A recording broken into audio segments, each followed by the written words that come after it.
Hi, we're joined today by Rob Griffiths of Blue Orchid Recruitment. Hi, Rob. Thank you very much for joining us. No problem. You're welcome.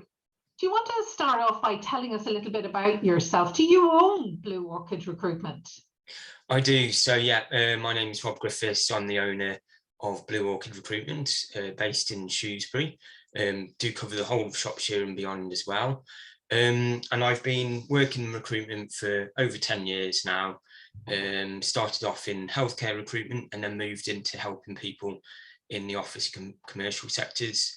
And I'm regulated and qualified as well. So yeah, helping job seekers throughout the whole of the county. And I gather you started Blue Orchid Recruitment more or less at the beginning of a pandemic. So how has that gone for you? Yeah, absolutely. Well, ironically, I was actually made redundant from another recruitment agency I was working for. Sadly, they got severely impacted from the pandemic. So I started Blue Orchid Recruitment. A lot of people thought I was bonkers because of what was going on. But I spent a lot of 2020 assisting job seekers with free career coaching advice. So helping them with their CVs, interview advice, helping to build up confidence, ready for them to get back into the jobs market once things start to get back to normal. And thankfully, we're starting to see that now. So, yeah. So is the market improving? Because you see a lot out there about green shoots and, staff shortages. Is that what you're finding? Is the market improving? Absolutely. So last year, a lot of the market was very much based on what was needed at the time. So there was a big surge of needing for van drivers, carers, people in logistics, retail, large retail. Those were the markets generally that were required. However, what we're seeing now that things are starting to bounce back, and they really are, is that the growth markets are still developing, so there's still going to be a need for people in those key areas. But now that businesses are actually getting back into the workplace, getting back into offices, and they're able to start investing and moving forwards, we're starting to see more of those normal jobs, if you like, in terms of pre-pandemic roles becoming available. Over the last, I would say, probably 4 to 6 weeks, we've seen a huge surge in employers now looking to take people on. And fortunately for a lot of employers, they've actually benefited from saving a lot of costs over the last 12, 18 months, that they are actually able to invest that and actually build their teams a lot more forward than they probably would have done. Yeah. If there was no pandemic. Yeah. So what kind of jobs are out there? What kind of jobs are available? What kind of things are you recruiting for at the moment? So I particularly specialise in office and commercial roles. So the roles I've been working on recently have been working in the creative sector, so graphic designers, social medias, and marketers.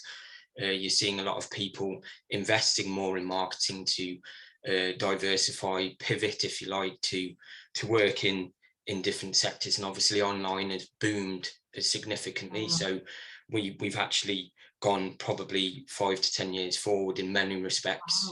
Home working, for instance, is something that is probably going to continue going forwards, particularly in what we call a hybrid element, where you work partly in the office and partly from home.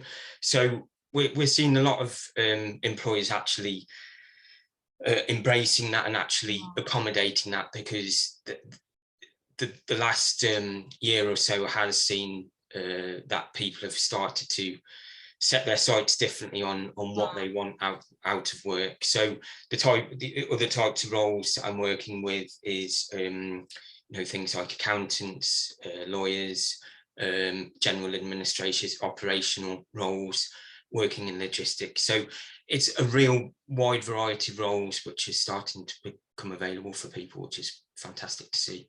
That's excellent. I do agree with you about hybrid working. Certainly from a HR point of view, 18 months, 2 years ago, if somebody asked, would they be able to work from home? Most companies would have gone, no, there's no possible way. Whereas actually, after a year of that, if there has been one good thing from the pandemic, it's been that. It's the idea that people don't always need to be in an office. But I do agree, half and half might be a good model. One of the concerns that I hear from prospective candidates, and I'm sure you've come across this, particularly as you spent the last year supporting job seekers. One of the concerns that they say to me is that they feel they don't have the skills for the jobs that are out there. Well, what's your take on that? I think a lot of people, sadly, they look at a job role, they look at the title, and they think, I don't match up to that because I've not done that job before. But what we, and I'm a big believer, and I really enforce this, as part of the advice that I give, is to really look and drill down on transferable skills, or what is another term, soft skills. So those are the skills that you will gain throughout life, from not only from building up experience from the jobs that you do, but also just from life experience and from study.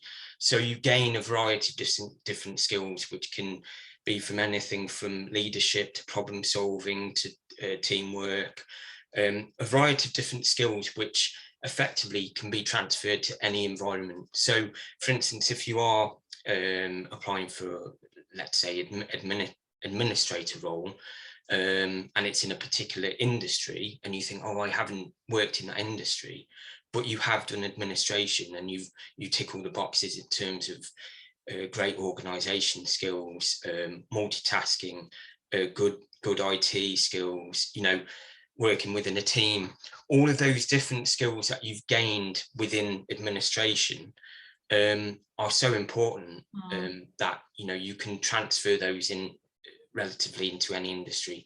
Learning the industry skill is something that can just be taught. So what I would definitely say to people is never shy away from applying for something purely because you haven't done a couple of the things that is required. The worst that is going to happen from sending your application is that you're not taken forward for an interview. But the best thing you can be doing is actually applying for that job, because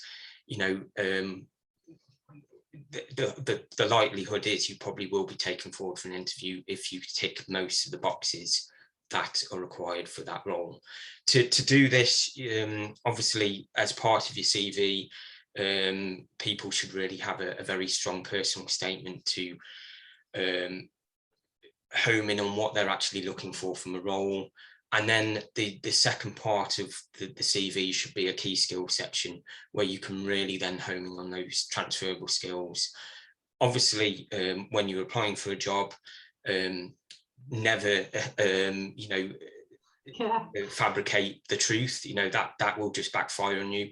But it's always important to look at the job description or the advert and make sure that your CV is reflecting in honest terms of what those skills that you've done, and you bring that to the forefront within that personal statement and key skill section.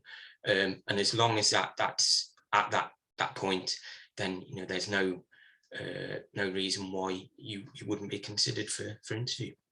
Yeah, I've often thought that any single parent who has managed a family on a very strict budget would be brilliant in finance, managing projects and so on to strict timescales and strict budgets, because that is definitely a transferable skill. Absolutely. If there was one thing that you would say to prospective candidates to prepare for interview, what would that be? I would say plan and plan ahead.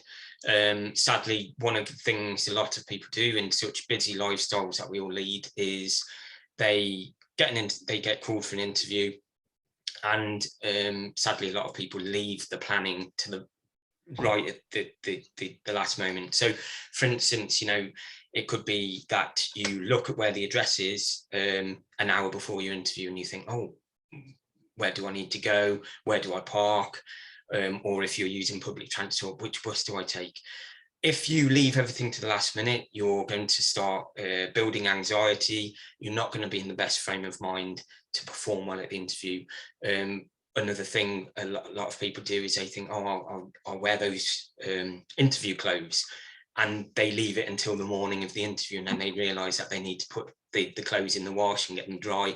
Again, that all adds up to the stress, and it's not going to put you in the best position to perform well at the interview.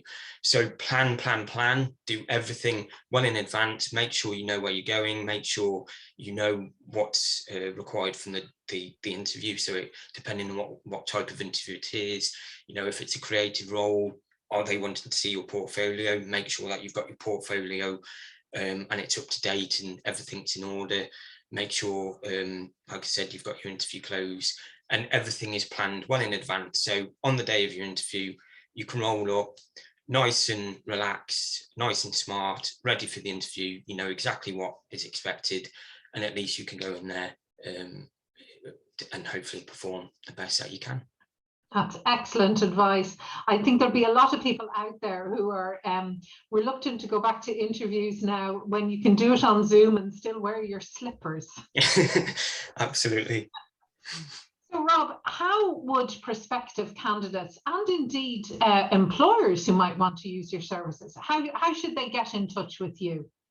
Yeah, so you can Google Blue Orchid Recruitment, or you can go to the website, which is www.blueorchidrecruitment.co.uk. You can give me a call on 01743 612 013, or drop me an email at mail@blueorchidrecruitment.co.uk. I can also be found on Facebook, Twitter, and LinkedIn as well, just by searching for Blue Orchid Recruitment. That's brilliant, Rob. Thank you so much for taking the time to share your experiences with us. And congratulations on the launch of a new business in a pandemic. I think you're testament, if you can do it, anybody can do, because recruitment was not the area to be concentrating on this time last year, but congratulations. Thank you very much. And we'll talk to you soon. Best of luck to all the job seekers out there. Thank you.